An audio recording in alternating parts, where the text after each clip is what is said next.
Bonjour à tous.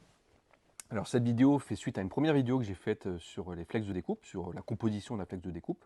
Et ben voilà, j'avais pas le temps de vous parler des deux types de films. Donc comme je vous l'avais dit, il y avait deux types de films, deux types de flex, les flex polyuréthane et les flex PVC. Les flex PVC sont des flex assez épais, donc ils sont moins agréables au textile. Par contre, ils ont un avantage, c'est que les fabricants peuvent mettre une colle qui est plus agressive sur ces flex-là. Donc, c'est pas un flex qui est moins bon, c'est juste qu'un flex qui est différent. Il est un petit peu moins cher parce que le PVC coûte moins cher, mais il a des gros avantages, c'est qu'on peut mettre une thermocolle qui est très puissante.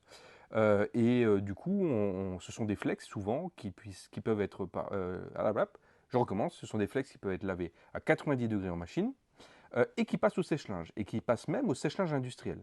Donc c'est au contraire des flex qui vont être indiqués sur des textiles qui sont malmenés, comme alors, maillot de foot, on va peut-être mettre une petite parenthèse là-dessus, puisque vous pouvez avoir des remontées de sublimation, mais je pense surtout aux vêtements de travail.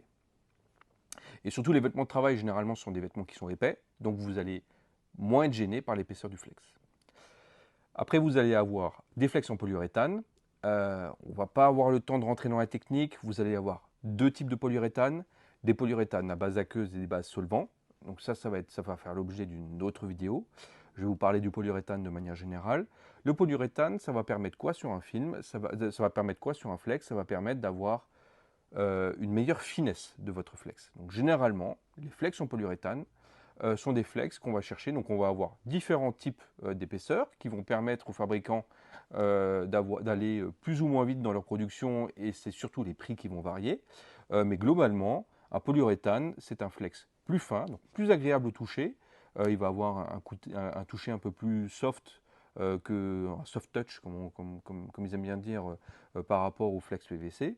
Donc on va avoir un meilleur toucher, une meilleure finesse, avec une bonne application à la presse, on va avoir une meilleure imprégnation dans le textile.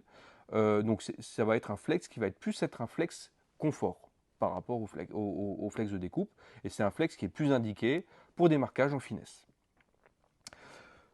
Parlant de finesse, le flex de polyuréthane, le dernier avantage qu'il va avoir, c'est qu'à l'échenillage, on va pouvoir aller sur des choses qui sont plus fines et plus petites que le flex PVC. Donc voilà sur les différences entre les flex PVC et les flex polyuréthane. On parlera une autre fois des polyuréthanes aqueux et des polyuréthanes solvants. À bientôt!